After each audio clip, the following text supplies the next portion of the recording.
TV27 news में आप सभी का स्वागत है। मैं हूं नीता सिंह और आज हम बात कर रहे हैं हरियाणा की। हरियाणा का दिन भर आज बहुत हलचल रही है। आज दिन भर हरियाणा में तो बता दें आपको, हरियाणा में बड़े राजनीतिक उलटफेर की खबर सामने आ रही है।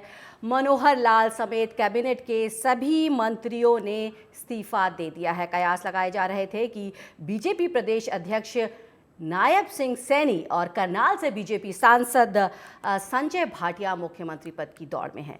लेकिन विधायक दल की बैठक के बाद ये साफ हो गया है कि नायब सिंह हरियाणा के नए सीएम होंगे। वहीं नई सरकार का गठन भी होना है।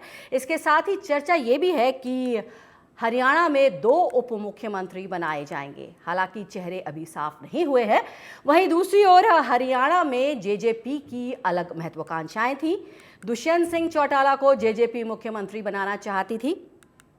हालांकि बीजेपी ने 10 विधायक वाली जेजेपी में बड़ी सेंधमारी करते हुए उनके 5 विधायकों को तोड़ लिया।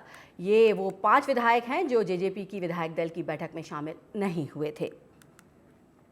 कुल मिलाकर हरियाणा की राजनीतिक तस्वीर ये है कि राज्य में बीजेपी की सरकार होगी।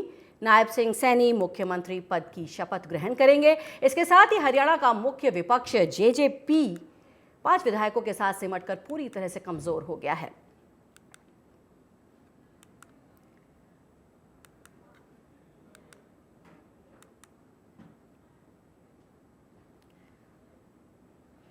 आगामी लोकसभा के मद्देनजर हरियाणा में पूरी तरीके से बीजेपी की सरकार है और विपक्ष कमजोर। इसी मुद्दे पर आज हम चर्चा करेंगे।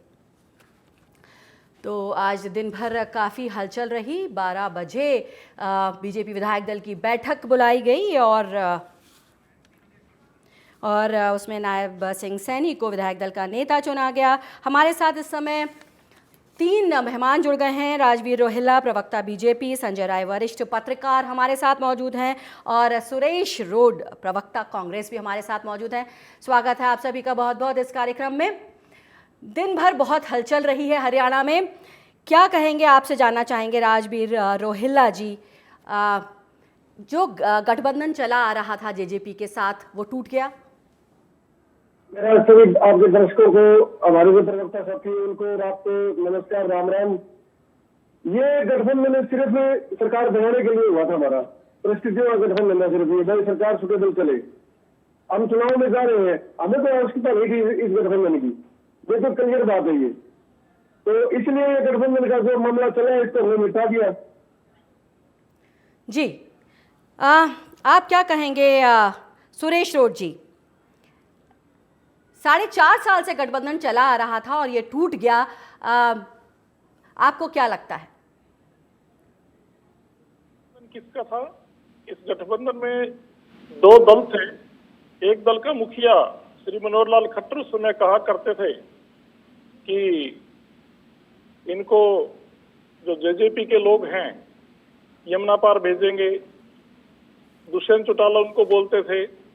और बाद में दोनों लोगों ने क्या किया, एक समझौता किया और बेईमानी का समझौता इसको हम कह सकते हैं। देश प्रदेश की जो राजनीतिक हालात हैं वो आज ये बता रही हैं कि जो हम शुरू से कहते आए थे कि ये बेमेल समझौता है, ये बेईमानी से किया गया समझौता है। क्योंकि हरियाणा सरकार ने नरेंद्र मोदी और मनोहर लाल खट्टर के खिलाफ मतदान किया था।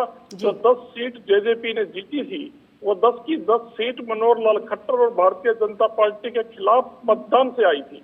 और इन्होंने बाद में समझौता करके सरकार चलाई। आज वो कहते हैं ना कि जैसा कोई करता है ऐसा भरता है, वो आपके सामने आ गया जी। जो आप कहते थे, आज कांग्रेस पार्टी जो कहती आ रही थी तो वो चीज आज सत्य साबित हुई है। और आपने कहा कि विपक्ष कमजोर हो जाएगा।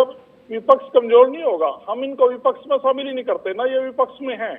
हम तो आईएनएलडी को भी आज तक विपक्ष में काउंट नहीं करते। कांग्रेस पार्टी 30 विधायकों के साथ एक मजबूत विपक्ष के तौर पे कायम है। प्रदेश के हर मुद्दे को उठाते हैं और मनोहर लाल खट्टर को चाहे सड़क की बात हो, चाहे जमीन की बात हो या विधानसभा सत्र की बात हो, हर जगह घेरते हैं। जो विपक्ष की भूमिका कांग्रेस अकेले निभाने में सक्षम है। हमें ना तो आईएनएलडी की कभी जरूरत महसूस हुई एक विधायक वाली, और ना ही जेजेपी की हमें जरूरत है। तो विपक्ष सक्षम था, मजबूत था और मजबूत रहेगा। इस घटना चक्कर से अगर कोई कमजोर हुआ है, किसी की पोल खुली है, तो वो भारतीय जनता पार्टी की पोल खुली है। राजवीर जी, सुरेश जी जैसे आरोप लगा रहे हैं कि पोल खुल गई है, समझौते का गठबंधन था। बेनकाब हुए हैं। नरेंद्र मोदी जी बेनकाब हुए हैं, 400 पार का नारा देने अगर वाले तो बोले तो बोलने वाले में बिल्कुल। तो ये सुरेश देखिए जी, जो आप आरोप लगा रहे हैं, जानते हैं क्या कहना है राजवीर जी का इस पर? राजवीर जी आरोप लगा रहे हैं समझौते की राजनीति, समझौते का गठबंधन, पोल खुल गई है। राजवीर जी आखिर क्यों गठबंधन टूटा? क्या लोकसभा सीटों पर समझौता नहीं हो पाया? लोकसभा सीटों को लेकर राय नहीं बन पाई? 2019 में 10 की 10 सीटें हमें जीती थी, हम क्यों देंगे उनको? पहली बात तो ये है।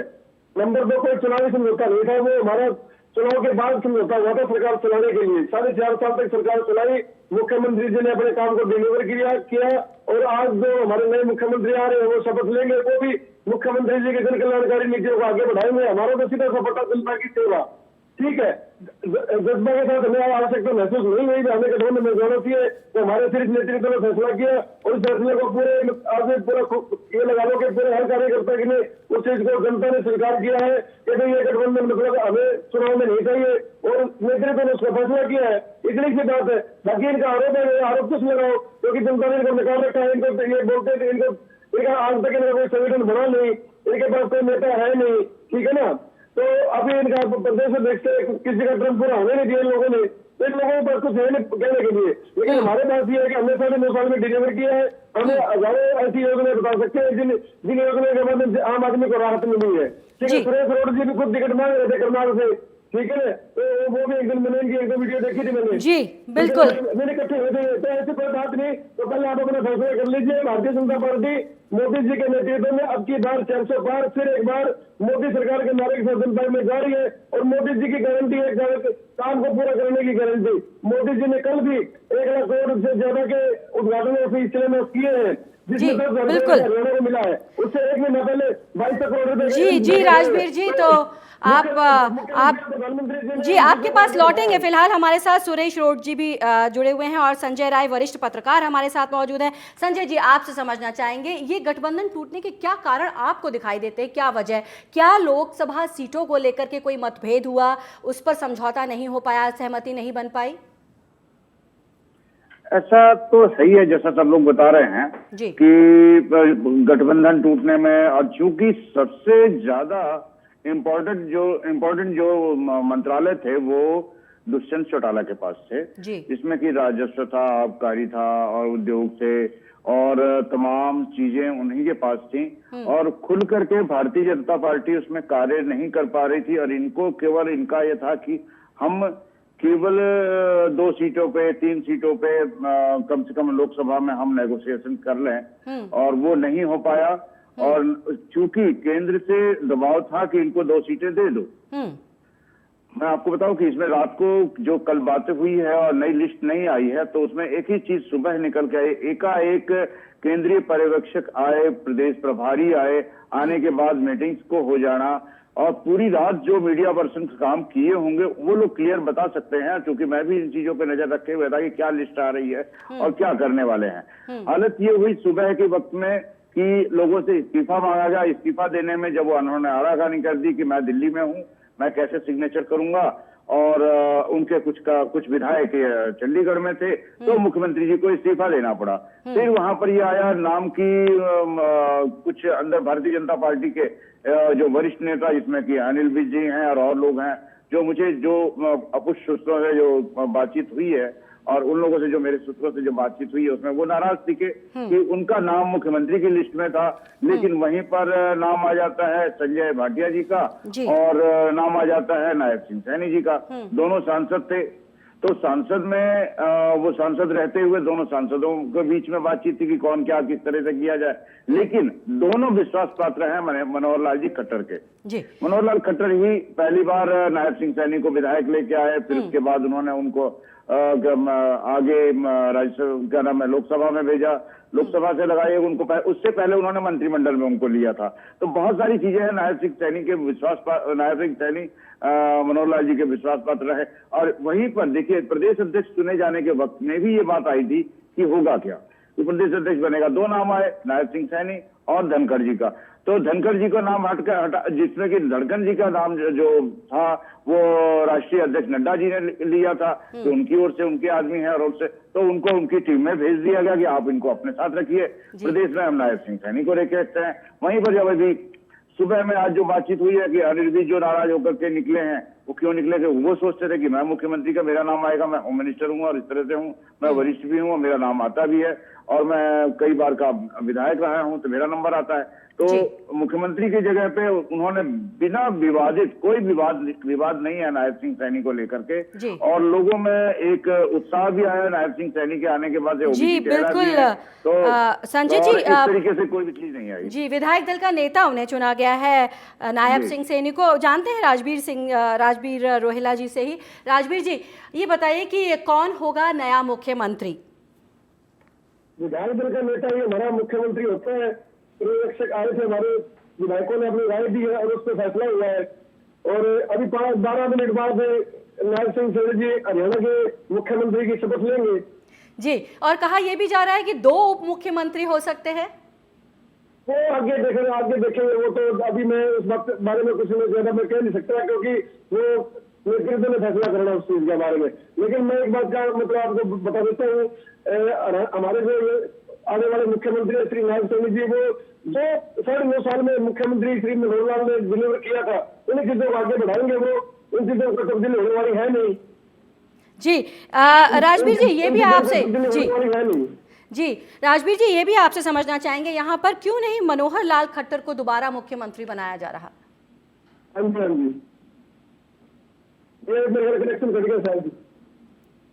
जी, आवाज आ रही है आपको? आवाज मेरे को आपको स्काइप चलाना चाहूंगा। जी, तो हमारे साथ 3 मेहमान मौजूद हैं और हम बात कर रहे हैं हरियाणा की, जहां पर आज दिन भर काफ़ी उथल पुथल रही। नायब सिंह सैनी विधायक दल के नेता चुने गए हैं। 2019 में कुरुक्षेत्र से चुनाव उन्होंने लड़ा था।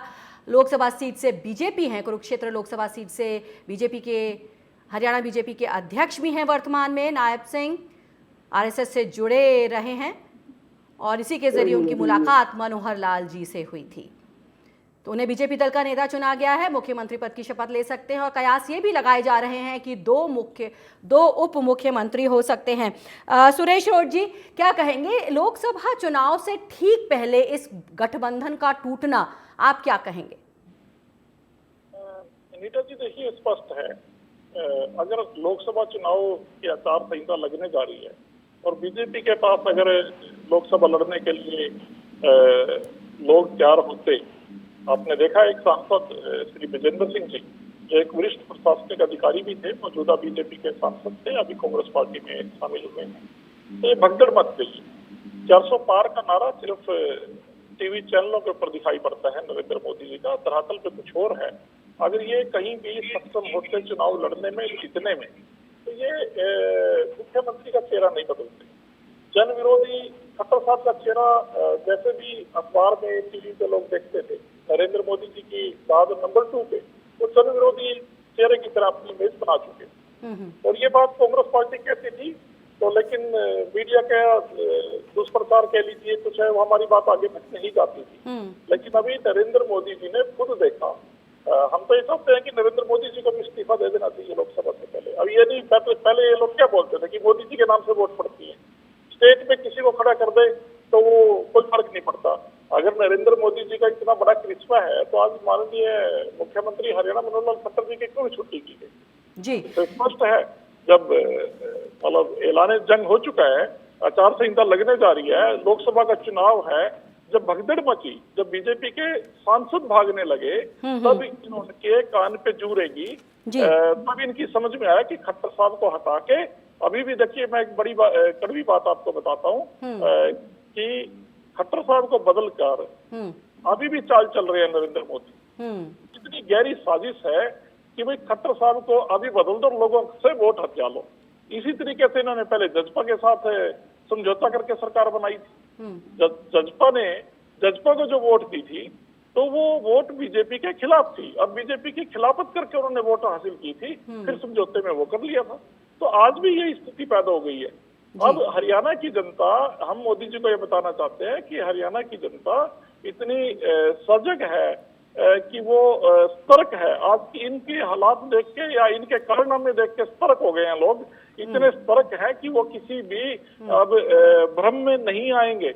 आप चाहे इनको बना दिया, किसी और को बना दे, चाहे डिप्टी सीएम बना दे, वो धर्म और जात पात से ऊपर उठकर पारदर्शिता के ऊपर, जवाबदेही के ऊपर, जी काला धन लाने के ऊपर। आप कहते थे विदेशों से काला धन लाएंगे, माननीय सुप्रीम कोर्ट ने इलेक्ट्रोल बॉन्ड के ऊपर आपको पहले 6 मार्च का समय दिया और आज शाम तक का समय दिया हुआ। चंडीगढ़ में आपने देखा लोकतंत्र की हत्या कैसे हुई है नरेंद्र मोदी जी के टाइम में, और ये लोग कहते हैं कि विदेशों में डंका बज रहा है नरेंद्र मोदी का। अरे हिंदुस्तान पूरी दुनिया में लोकतंत्र की मिसाल के तौर पे जाना जाता था।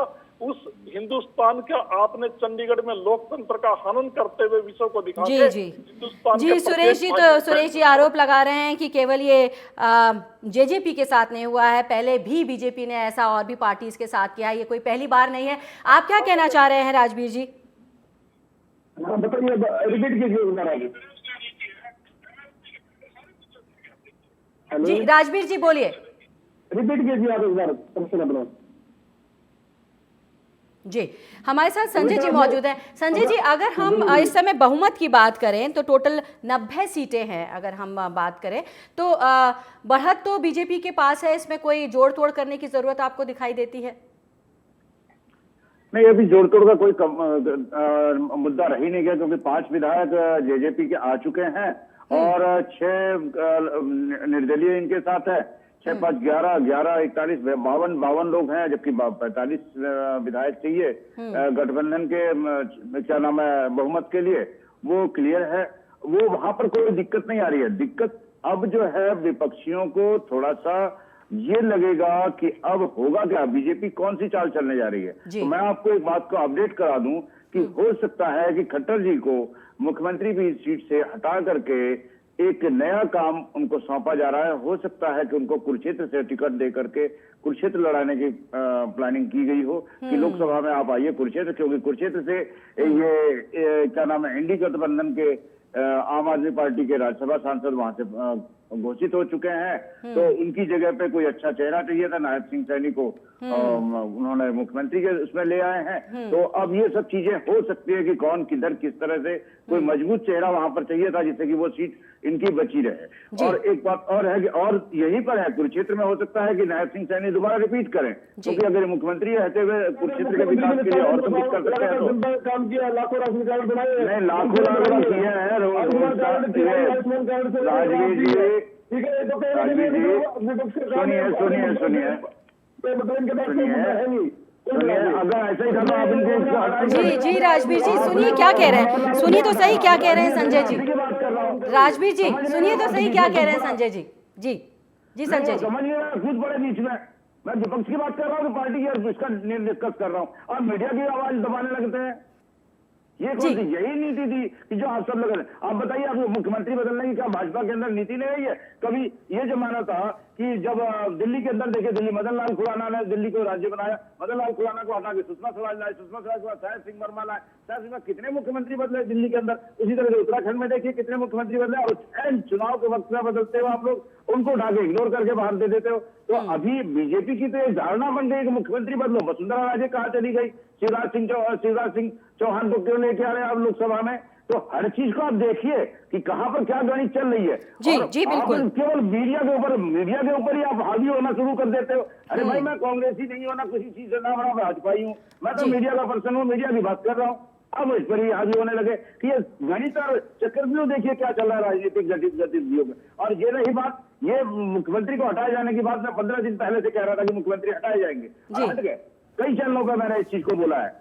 आप लोगों तो इस चीज को समझते नहीं कि आप इसमें चल रहा है, जो कमरे के अंदर बातचीत होती है वही ये लोग। बिल्कुल संजय जी, तो समझ में यही आ रहा है कि कई सारे रीजन रहे इस गठबंधन को टूटने के पीछे।